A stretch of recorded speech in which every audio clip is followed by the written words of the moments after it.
Jenelle Riley. I'm an editor at Variety, and I'm your host for today's half hour with The Daily Show with Trevor Noah presents Jordan Klepper Fingers the Pulse into the MAGAverse. With us today, we have host, executive producer, and writer Jordan Klepper. We have co-executive producer, director, and writer Ian Berger. We have writer Zhubin and writer Devin Delliquanti. Thank you all so much for being here. Congratulations on your nomination for Outstanding Writing for a Variety Special. Before we get started, I want to take a look at the trailer for the show. Let's take a look.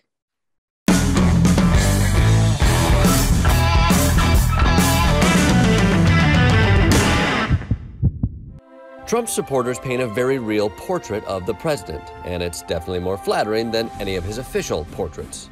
Donald Trump is our first rock star superhero president. Trump is kind of a force. He's a man for all the people, I think. He didn't need this job whatsoever either. The White House is honestly like a downgrade from his penthouse suite and everything. Yeah, it feels like it's a downgrade for America, too. People say it's uncool to wear the merch of a band to their own concert. Well, those people have never been to a Trump rally. You don't see a Buttigieg RV like this. Oh, shit. I've had nightmares of that shirt. That's Trump on a Confederate flag? That's a Confederate flag, yeah. Buddy, you don't know how to pick a winner. You might as well put a Jets hat on. Finding the right person to interview is a subtle art. You survey the scene, looking for the perfect shirt, hat, sign, or you could just walk up to the lady with a megaphone. Trump train, choo-choo! Trump train, choo-choo! We're coming to a town near you. Sometimes their anti-media anger is surprisingly personal. Overturn with a recount. A recount, he would say count. One second, I got some fans here. I have one word for you. You are controlled by the deep state, That's like by 4, the one 5, world 6 government. words, 10 words. Fuck you. That's even 2. That one's even 2. But that's okay. I'm here in New Jersey. I'm going to meet up with Edward. I met him months back at a Trump rally, and I'm going to see how things are now. Catch up with old friends. Edward. Good afternoon. I see you dressed down. I figured you'd want me fully decked. Yeah, we were going to ask you to bring your Trump apparel, but I guess you didn't get the email. Huh? I'm going to sit 6 feet away if you don't mind. That's all right. I got something under the mask. Do you? Yes. What's under the mask? Vampire fangs.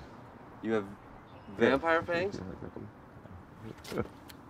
You literally have fangs. I got these fangs made for me professionally. It's been a chaotic year, so much anger, and I wanted to come back, kind of close that loop, connect with somebody who I'd seen before, and get some sanity again.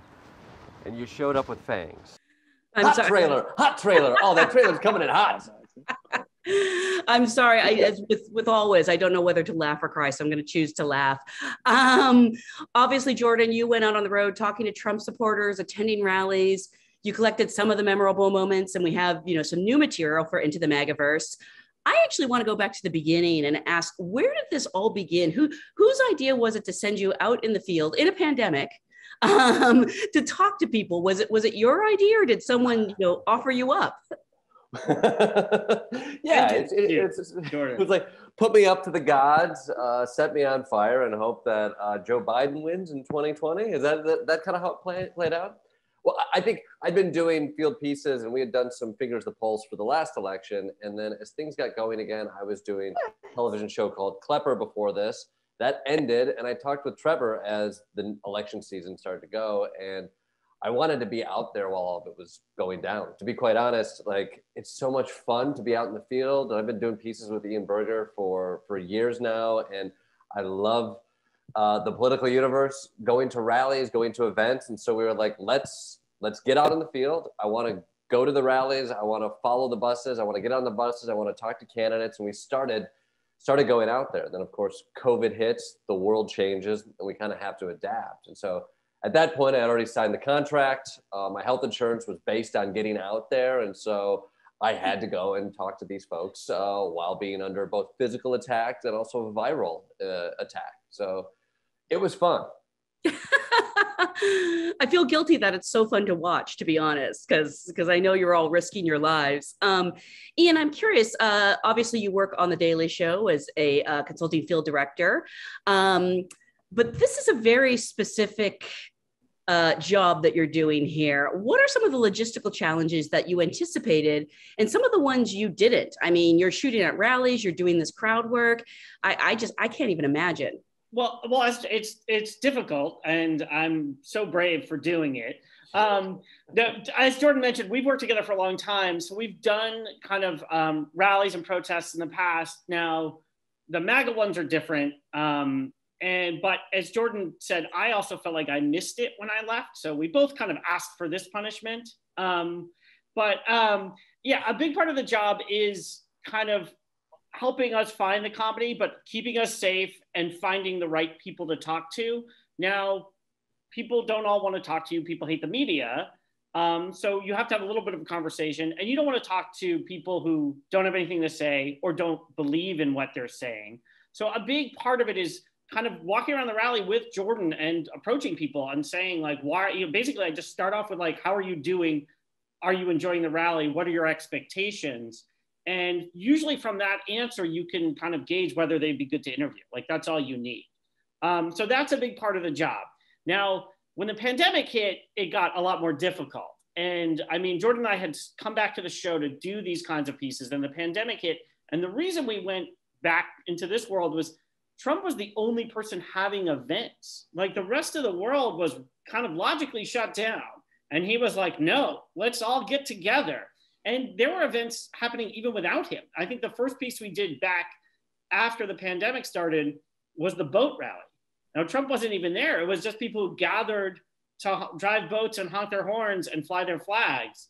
And that was the first one we did out the door. So it was very stressful. Obviously, we were very careful. There were a lot of COVID protocols. I would say our team did the best, did such an incredible job keeping us safe. And we pulled it off. And then we realized we could do this again. This is going to happen more, and we could do it again. So I think that was the big test for us. And fortunately, it worked, and nobody got sick. Nobody got sick in any of these. So we're very grateful. So that's kind of what launched us back into a pandemic Trump rally world. I mean, I'll add on to that. What was so strange about this past year for the rally that we did in New Jersey at the boat parade, we literally were having legal conversations, and they're like, you can legally interview people as long as there's a body of water between you. So we were having to organize interviews with folks. Like, you can't walk up to people on the sidewalk and talk to people, but if there's water between you guys, we're doing man on the street, literally on the water between two boats, because that's one of the new hurdles we have to jump over, and rightfully so. But it was like, oh, we didn't see this coming when we got back into the field. Between two boats, the follow up to Between Two Ferns, clearly. Come at me, Zach Galifianakis. This is it elevates. It truly elevates. There's danger there. Ferns, unless you're allergic, it's a piece of cake. Zhubin and Devin, I'm curious, do you actually go out into the field, or are you, how does the writing process work? Do you write specific no. in advance? No. Jordan and Ian can take care of that part of it. No. It's very easy to write these pieces for, or to help Jordan and Ian with these pieces, because they're both so talented at naturally being out in the field, engaging with people. Jordan just has a very good way of getting people to say things that they don't feel like they should be saying or wouldn't say to anybody else, especially when there's a camera there. And Ian has a great talent for finding these people and for engaging them in a way that gets them to talk to Jordan. And as a person who helps them write these pieces, it's really more of a matter of helping equip them with sort of the news of the day, what's going on out there, because we're steeped so much in all the latest developments of what is going on with Trump and his supporters. We've been a lot more able to provide Jordan and Ian with like the context of like what is in the zeitgeist. We were able to tell them like, hey, there's a really big thing with QAnon right now. If they start talking about adrenochrome to you, here's what that means. And Jordan and Ian can be more prepped to go into the field knowing what's likely to be talked about while they're there.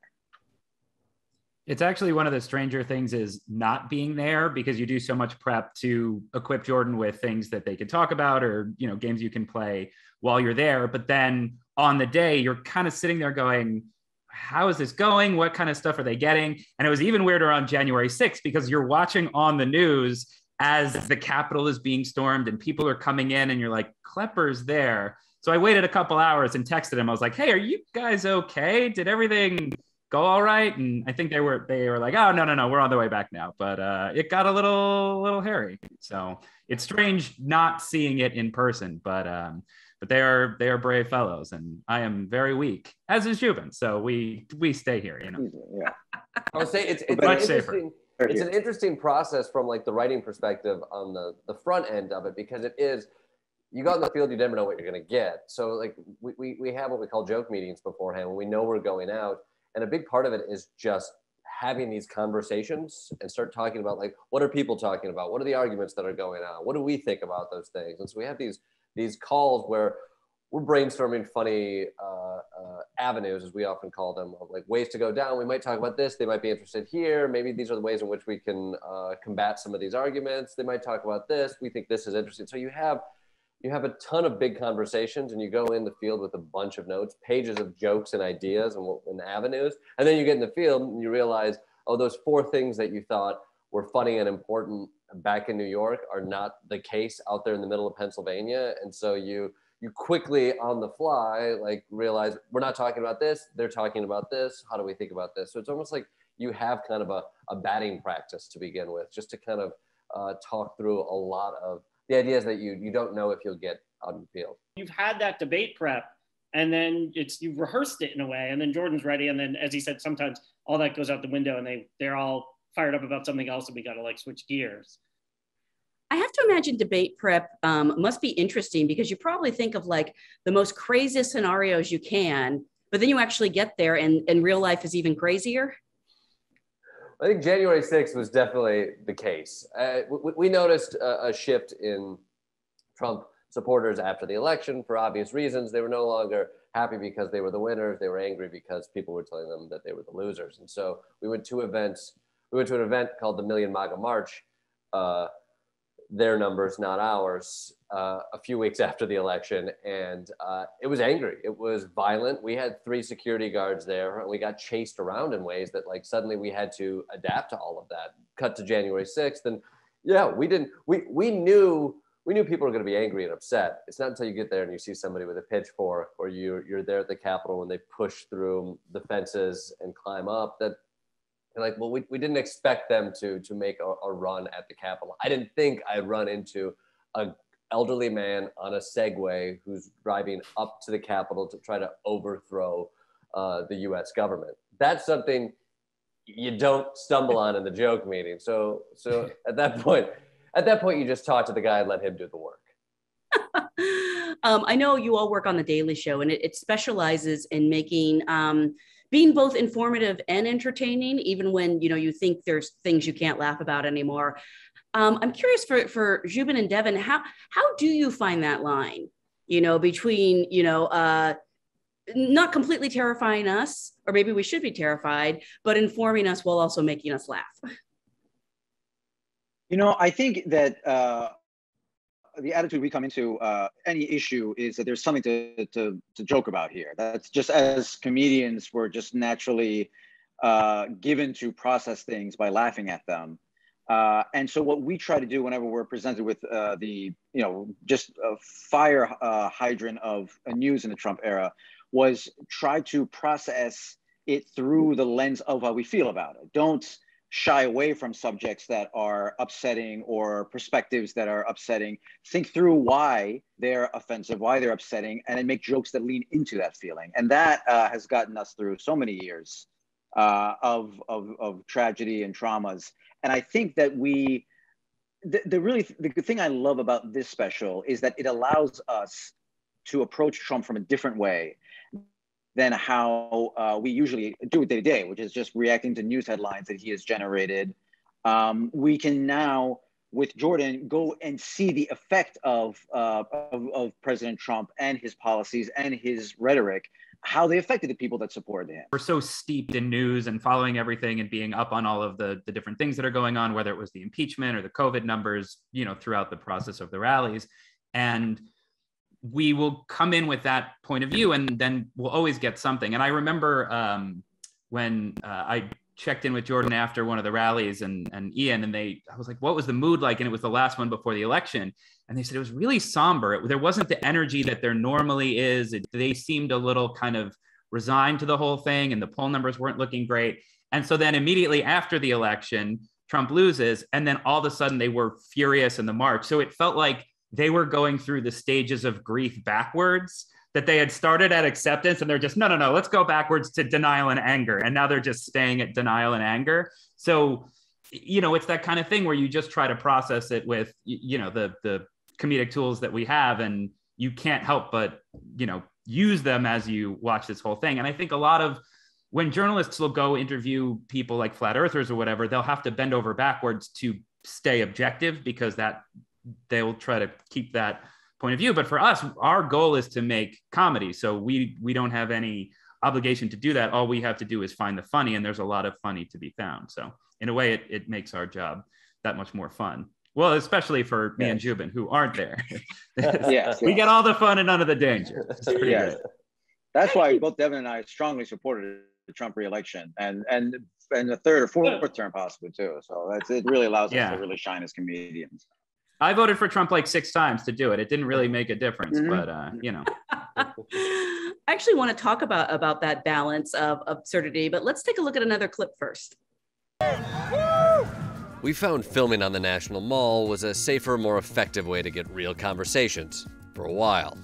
Then we found a man acting unhinged with a pitchfork. This is a warning! We can mobilize 1 million people to any city in this country now. Make no mistake, that's the situation. That's right, man. We're not playing around. Who was interrupted by a man acting more unhinged. How come we got 1 million people at the monument when over there's where they're screwing us? How come nobody's over there? How come we're not down to play? You all come down here and film Congress putting it to us. All you all mother.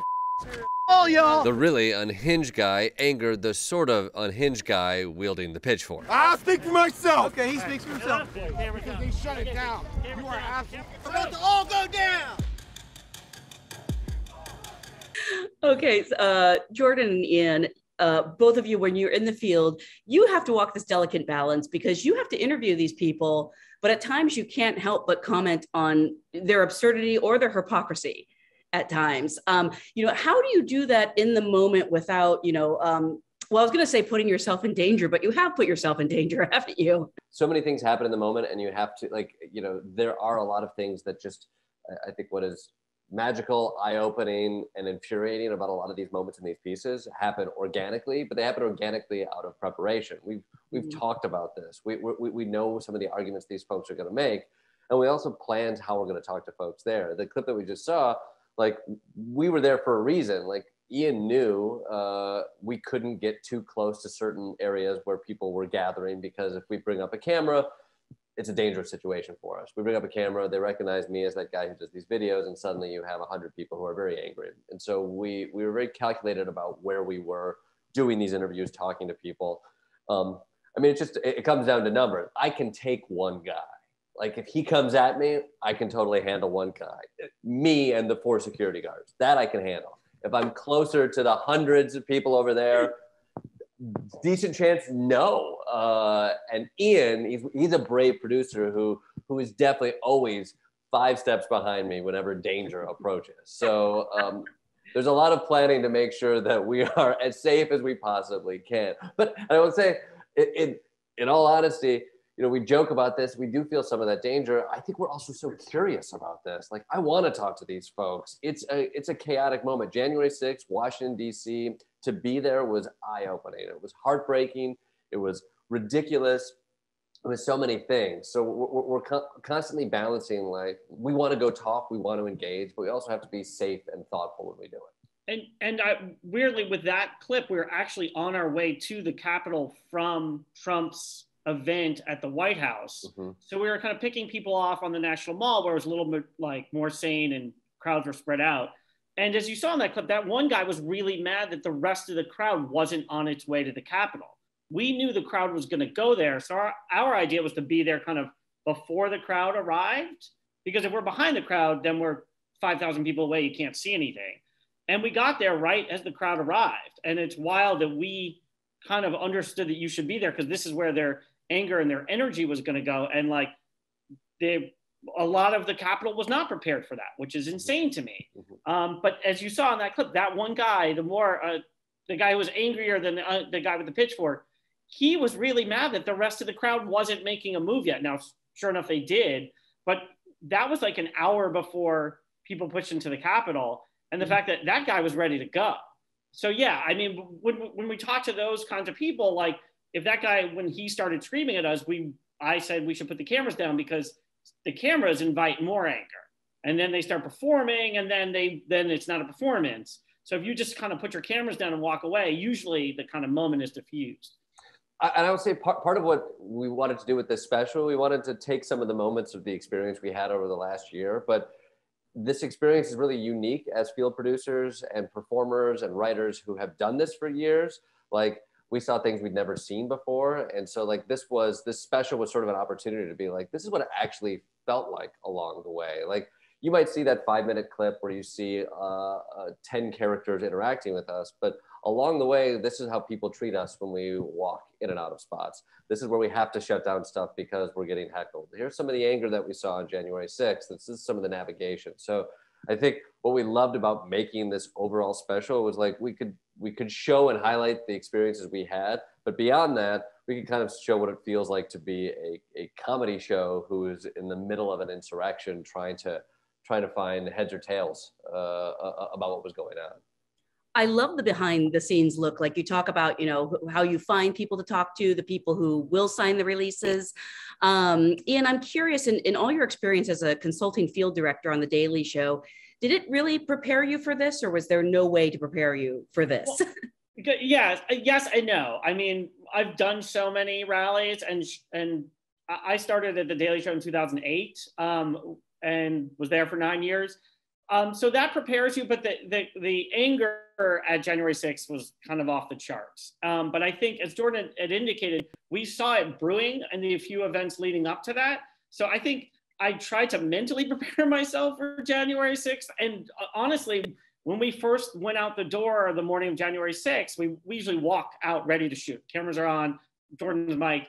I was like, let's not do it right away. I'm feeling like, let's just sort of walk with the crowd and get the vibe before we start trying to make fun of people or make jokes. I was truly like being so cautious, and you're nervous and you're kind of a little bit like unsure how to handle things. And then we were walking to the White House, and along the way, we saw all these Trump supporters posing for pictures in front of this wall that had a big quote about the First Amendment. And they're all posing for pictures. And then we had to laugh because they didn't realize that wall was part of the Newseum, which is a museum dedicated to the institution they hate the most. Mm-hmm. So that kind of like broke the ice for us. We're all like, oh yeah, this is actually, parts of this are really funny. You know, it's nerve-wracking, but parts of it are really funny, and we should be prepared to dive into that. So if someone hasn't had a chance to watch the latest season of The Daily Show or this particular special yet, I want to ask each of you, what's the first thing that comes to your mind that might make someone want to go check it out? Well, I think there's a lot of TV out there, and you can find a lot of comedy, but very few of them are potentially being watched by the FBI currently to see if it can help them piece together an insurrection. So I'll start there. Of like, there's a couple things going on. I think The Daily Show has always, been able to respond to the news, contextualize it, and find humor on really tough conversations. I think Trevor's done such a great job in this last year. Everybody's had to learn how to adapt. But I think we build a machine that is built around adapting. You're putting up a show every day off of news that's changing all throughout the day. You have the best writers in the biz who are able to wield that and turn on a dime. And I think for our special, like, we kind of come from that school, and we've been making field pieces like this. And so I do think if you haven't checked out this special, I do think we were there and covering a really unique time in history. And I think you see behind a lot of people's bullshit responses, and you see, I think as Zhubin said, the effect of all of the bullshit that has been spewed out onto America. You get to see that effect, and I often can act as the avatar for people to have that conversation and that frustrating logic argument with people to talk about, like, why do you believe these things? Why are you influenced by that BS? And I think there's elements of this special and the work that we do that shine some light on that. Yeah, I'll just echo what Jordan said. I feel like The Daily Show has done what it does for so long, so well. And I think adapting to the pandemic has been an incredible challenge that the show has risen to. And I'm very proud to have been a part of that. And I think as an extension to the show adapting to the pandemic, us going out and doing these kinds of stories out in the real world during this, kind of wild year was unforgettable and, difficult and also rewarding and satisfying at times. Scary. It was all these things. And if you had asked me if we could have pulled this off before the pandemic, when there would have been, I would have said no way. So I feel like the show doing what it's done during this time and us being able to actually get out into the world has been a wild experience. And I think that's something we're proud we captured. It's just a great chance to see Jordan getting an up close and personal look at the people who put Donald Trump in office, and we'll probably do it again. And I think also Jordan was there. That's the thing that I always go back to is we cover the news on the Daily Show, but to actually see him at the insurrection and to know that it was a violent, chaotic day, and there was a guy who rode there on a Segway over grass. You don't see that anywhere else, but it's a real thing that happened in American history. It feels like it would be a surrealist painting that you would see of some historical insurrection of someone almost falling over, riding a Segway over grass, which is not how a Segway should be ridden either, just important to note. But I think there was also something to seeing all of the Trump rallies together in one special to see how it led up to January 6th, because all of the pieces had been kind of one-offs and you see a particular rally, but to see it all together, you really get a portrait of what the movement was and how they viewed Donald Trump. And it was just exciting to see Jordan kind of take us on that journey throughout what was probably the most insane election year America's ever had on the ground. Well, I'm so glad you're all here today with us and safe. I want to thank our friends at Comedy Central and MTV Entertainment Studios, and to all of you for talking with us today. And for everyone listening or watching from wherever you happen to be, thank you for joining us today for a half hour with.